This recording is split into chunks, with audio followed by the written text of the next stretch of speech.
Hello, everyone. Good morning, good afternoon, good evening. Welcome to Live It Up, the show where we explore and discuss how to take your life to that next level and beyond. We cover health, wealth, relationships, and how to create a life that feels really good, because after all, that's what we want. We want to feel good. I'm your host and coach, Fletcher Ellingson, and right next to me, I'm so very fortunate to have my favorite person in the world, my partner in creating an incredibly interesting and wonderful life, Amy Ellingson. Hello. Hello, nice to see you. Nice to see you. I'm glad you're here. It's fun. Yeah. Hey, tell everybody, what are we going to be talking about later on in the show? Food allergies. Okay. In my segment, yes. In your segment, we're talking about food allergies. Because lots of people have them. There are lots of them. So stick around. We're going to learn about that. But before we get to that, I do want to remind you that if you've got a question that you'd like us to answer on or off the air, please send it to me, directly to me, at fletcherellingson.com. And if we use your question on the air, I'll send you one of my cool The Practice of Feeling Good baseball caps or journals. So if you've got a question, send it in. I also want to invite you to visit me at my website at fletcherellingson.com, where I've got all sorts of free resources there. Take the happiness survey or get my free video course called Your Life Is Now. You don't need to suffer. There are ways to move forward powerfully, and asking for help, advice, that's one of them. So reach out. There are answers and solutions, and moving forward always feels good. It's a sense of progress, and progress feels great. Now, before we get to what you were going to talk about, let's talk about some wins, because speaking of feeling good, we want to practice that. What's going well in your life? What are some wins? Well, my mom is flying into town today, so I'm excited about that, to go watch some Manson volleyball state tournament. So that's going to feel really good. Yeah, that's pretty cool. The kids are going to state. Yep, very exciting. It's an exciting time for everybody. My sabbatical is nearing its end, and it's really cool to look back and see what I've learned. And, you know, I think I maybe mentioned on one of the shows that the intention of the sabbatical, obviously, it's a time of some rest, but also I wanted to make sure that I was productive is in regards to looking at what are maybe some things that aren't working well for me in my mindset, in my ways of being at work, that might be making me more tired at the end of the day, because I have a really great setup there, great administration, great team. So I've really been looking at what kind of like habits and practices and ways of being. I've been doing a lot of coaching with myself and reading and journaling. And I feel like I've come up with some things, and that feels really good to be able to come back to work with some things to practice on, because I feel like as a physician, you're gaining wisdom and gaining skill, and so many physicians kind of check out, in their mid-50s because of burnout. So I'm anyway, it's been really good. Yeah, you've had a good chunk of time for some self-inquiry, right? Yeah. And that level of self-inquiry takes time. It does. You can't just cram it into a couple hours. Right, or a weekend even. Right. So you've taken your time, and you've read, and you've journaled, and you've read a lot of books. Like, how many books have you read? I think I'm at like 11. 11 books. Yeah. Man. And I could have, anyway. It's been fun. Yeah. I was saying, like, I could have even read more, but I had to stop myself, because sometimes that's all I'd want to do in a day if I started a book. Yeah. Anyway. Well, good. What about you? What about some wins? Some wins. Well, we had a wonderful trip to Seattle, where we stayed at our favorite, or at least my favorite hotel, which is the Olive and 8 on Olive and 8 in Seattle. And I love it because of the amenities there. They've got the great lap pool, they've got a steam room, they've got a sauna, they've got a jacuzzi, they've got an incredible weight or exercise room. And it's right downtown, so you can walk to everything. And we went down to the Pike Place Market and visited Les Paniers, which has my favorite pastries. And we went to see a comedy club. That was super fun. It was really fun. Our faces just hurt. Yeah, we were laughing so much. For like 2 hours straight, a little bit more. Yeah, it was like 16. It was like the 42nd International Comedy Competition. So there were like 16 people. They all had a 5-minute set. Yeah. And with no break, no intermission. Yeah, no breaks, no intermissions, just like straight. It was funny. That was a blast. Yeah. And then we Came home right ahead of the snowstorm. Yeah, right before it closed. Yeah. So I think that felt really good to get out and get a change of scenery. Yeah. And that was a win because I've been wanting to get away and yeah, so that felt really good. Well, speaking of your wins, I know one of the things that you've been working on since I've been home a lot and talking to you a lot is being more open, or not Yes. even being more open, but practicing being open. Yeah, practicing being open as opposed to being closed. What I've realized doing a lot of self-inquiry as well is that I've been closed in a lot of areas of my life. And if you know me, I seem like a pretty open person, and I am for the most part, but there's always that next level. But around this concept of being open, I really have got a lot of contrast around this and came to the realization that I've been closed about a lot of things in my life. And, so I've been practicing this meditation in the morning. I call it my open meditation, where I just sit and I listen to some nice music and I just repeat this phrase and I fill in the blank. The phrase is, I am open to. And then I just see what comes up. I'm open to connection. I'm open to friends. I'm open to clients. I'm open to the weather. Because we can be closed to so much stuff, like closed to the weather. Yeah. Right? Where we resist the weather, and which is such a funny thing to resist because you really can't do anything about it. And so a lot of the things that I've been closed to in my life really are things that I can't affect, like the weather. Like you're resisting the current reality. I'm resisting my current reality. Right, which is dangerous. Yeah, and it doesn't feel good. It just like puts me into a suffering mode. And so what I've been practicing is being open to the flat tire that I had. I came out in the morning and there's a flat tire. And there's a twinge of disappointment, but because I've been practicing this, the next thought that came to me was like, I'm just going to be open to that flat tire. Because the tire's flat. Right. So I'm going to be open to it instead of like resisting it and like, gosh, it shouldn't be flat. So I'm seeing this all over my life, in my relationships, around finances, like I said, the weather, the flat tire. So now this practice is really freeing me up to a new level, and that feels like relief. Yeah. And you know how good relief feels, right?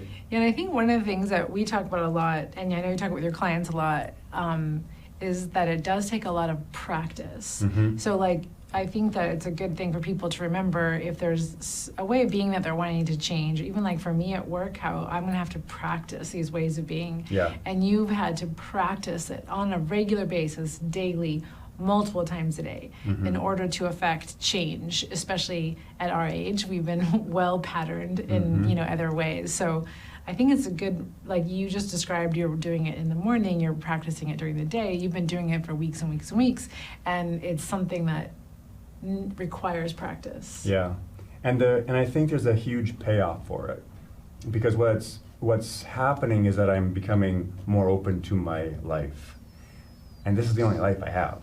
Yeah. Like, I don't want to go through it being closed off to certain areas of it just because they're uncomfortable or disappointing. I would rather be open to those and see what's possible as a result of being open to that. Yeah. That's So, awesome. yeah. It's great. All right, well, hey, we're going to take a quick break, and then we're going to come back. We're going to talk about food allergies, so stay with us.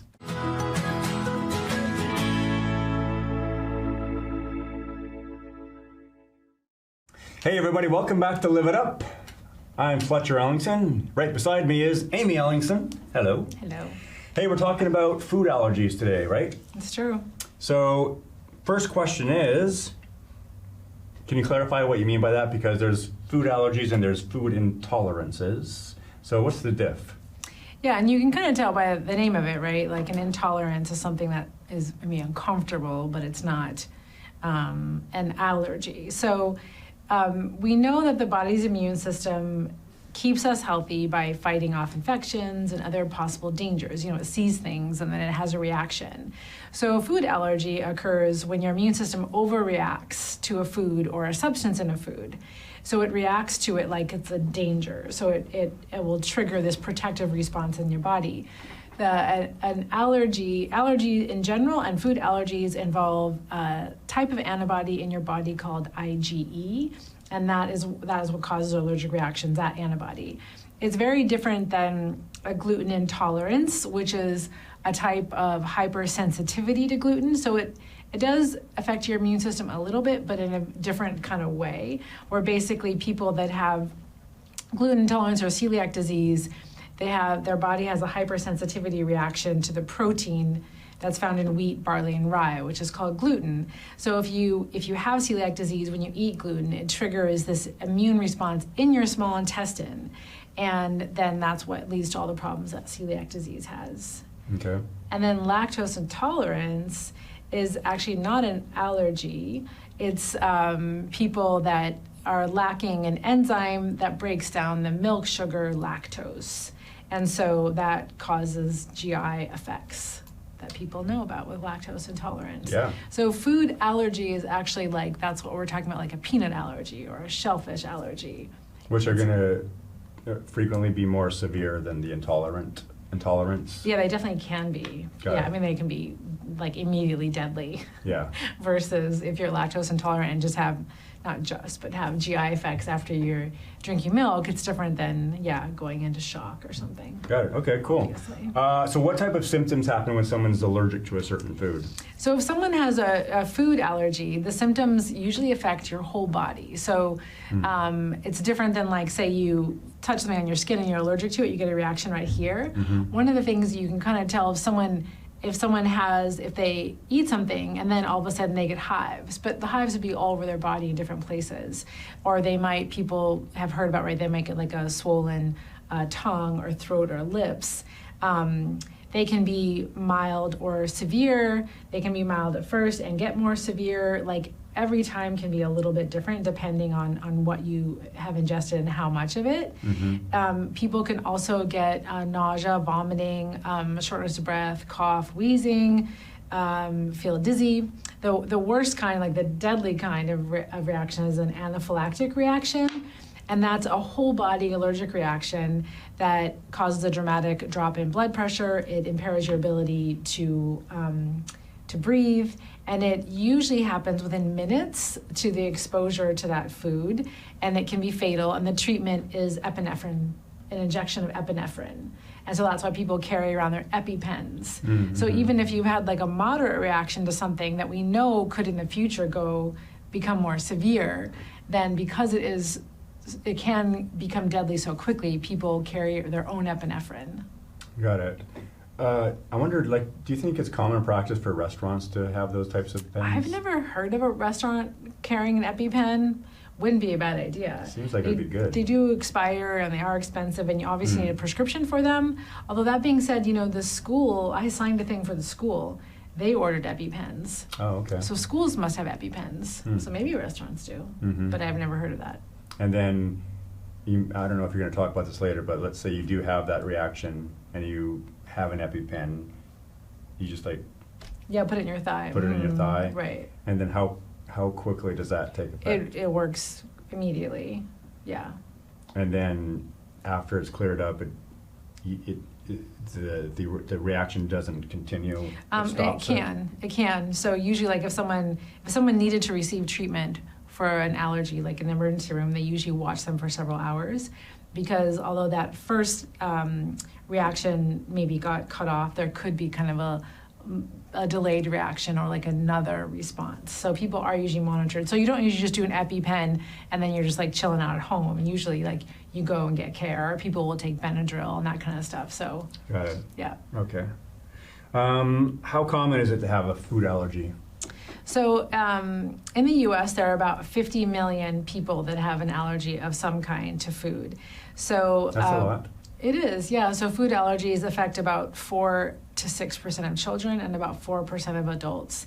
Food allergy symptoms are a little bit more common in babies and children, and I'll talk about that in a minute. A lot of the food allergies you can grow out of them because your immune system is adapting and changing and evolving as you get older.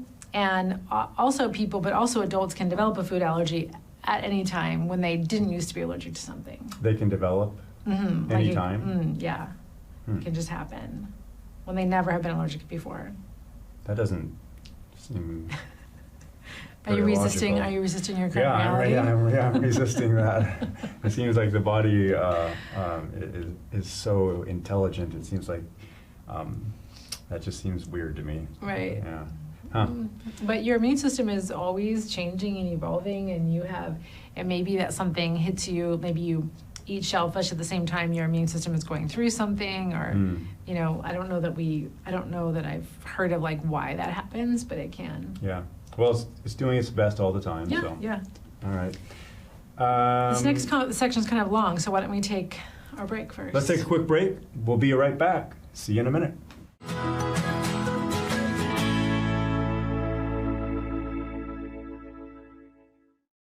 Hey everybody, welcome back to Live It Up. We're here talking with Amy, and she's giving us an education on food allergies. So let's continue. Are there common foods or substances that cause allergic reactions for people? Yeah, so there are 9 types of foods that account for 90% of all reactions. Wow, okay. Yeah. So if someone is having allergic reactions, what's nice is like you kind of know like the top 9 that you can test for. So anyway, so eggs. So a hen's egg is a very common allergy. Wait a second, eggs? Yeah. I did not know that. Okay. Okay.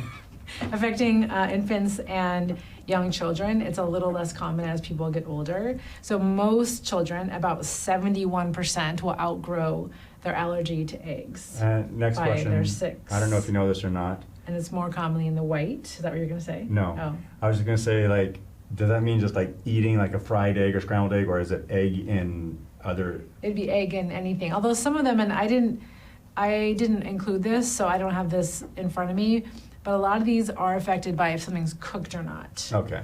Yeah, but for eggs, it's the egg white, which would be cooked, so. Okay, got it. All right. And then milk and dairy. So cow's milk allergy is the most common food allergy in infants and young children. And then again, most of them will outgrow this milk allergy. And that's not intolerant, but an actual allergic reaction. Yeah, to the protein. Okay. Yeah. And then peanuts is the most common food allergy in children under age 18, and the third most common food allergy in adults. And peanut allergy is usually lifelong. Only about 20% of children will outgrow their peanut allergy. And peanuts are not the same as tree nuts because they also cause allergies, which I'll talk about in a minute, because peanuts grow underground and are actually part of the legume family. Although it doesn't mean that you're going to be allergic to other legumes. And we don't really have time to talk about this, but they do have lots of new stuff on peanut allergies and oral sensitization. I thought that maybe kids should have peanuts earlier rather than later. And so there's been some new stuff. If there is a peanut allergy in your family, it's worth looking into, maybe seeing what's out there. Tree nuts. So tree nuts are really common. The 6 tree nuts that are most commonly reported are walnuts, almonds, hazelnuts, pecans, cashews, and pistachios. All the ones we eat. Yes. And approximately 50% of children that are allergic to one tree nut are allergic to another tree nut. And most of the time, this is not an allergy that they outgrow. Oh, okay. Interesting. So it's interesting. Like there's an allergist here in town, Dr. Cromar, and I learned stuff when I read his notes because there's cross reactivity, all these things you don't really think about. But it's like, oh, if it's a tree nut, then it's this. If it's a, pitted fruit, it's this. There's different patterns that they all know to look for. And then fish. So finned fish is one of the most common food allergies in the U.S. About 1% of the population has this allergy, and most commonly it's salmon, tuna, catfish, and cod. But it's a finned fish, not a shellfish, because shellfish is also one of the most common food allergies in adults. About 2% of the U.S. population report being allergic to shellfish. Usually it's a lifelong, and usually you experience it the first time as an adult. So there are crustaceans, and then there are the mollusks. And crustaceans are the more commonly ones that are allergic, like shrimp, prawns, crab, and lobster. Wow. It's the kind of detail we won't go through it, get too deep. Wheat is pretty common. A wheat allergy, like 1% of the children in the U.S. allergic to wheat, but about 2/3 of them will outgrow that by age 12. Because that would be a bummer. Yeah, and that's not a gluten intolerance, that's a wheat allergy. Yeah. Soy is common, and even in infants, what's interesting, a lot of the formulas for like sensitive stomachs are made from soy, so that you have to kind of watch out for that. And then sesame. Sesame is a flowering plant that produces edible seeds, and it is also an allergy. And that's actually the one thing that is not required to be on a food label is the sesame. They're working on that, I guess, though. I gotta interject something. I'll be quick, because I think at least I did, and I think also many people have grown up thinking like there's a lot of people out there that are wimpy about what they can and can't eat, or oh, they can't have soy, or they can't have gluten. It's a real thing. Like, it's a real thing, and just because I didn't have a lot of those things doesn't mean that somebody else doesn't. I'm really having a lot of empathy for people. Can you imagine like trying to navigate cooking or going out to dinner or something and having to like scan all the ingredients all the time? No, for sure. Yeah. Well, Yeah. someone in our family deals with that, right? Is like really having to look at all the labels. Yeah, it's a big deal. So if you suspect you have a food allergy, I'll just move us along here. Please do. You should, go talk to your provider, your healthcare provider. You really want to pay attention to like what and how much of it did you eat, how long for symptoms to develop. Because if you have a rash the next day, that's a different situation than if you had hives within a few minutes.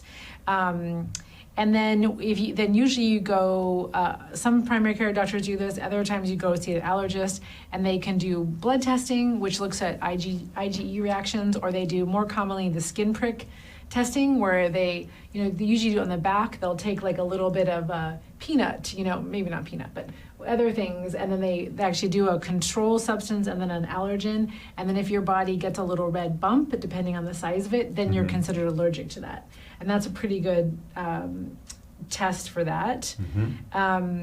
Sometimes I've had someone think they're allergic to something, you can actually bring that to the allergist's office and they can like use that. Other times you can we actually had to do a penicillin challenge on someone. The allergist wanted us to do it where we did a desensitization where we did a little protocol. So there's all kinds of cool things that you can do to manage this. I would say that what you talked about, I think if someone is suffering from a food allergy, working with a dietitian or a nutritionist can be really helpful to try to figure it out. There's also support groups, online stuff, all kinds of resources. Again, Dr. Cromar is an allergist in our area.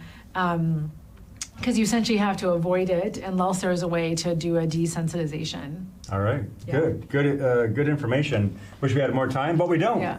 So now it's time for you to get out there, be a source of kindness, be a source of contribution. You do have something to offer this world, and we believe in you.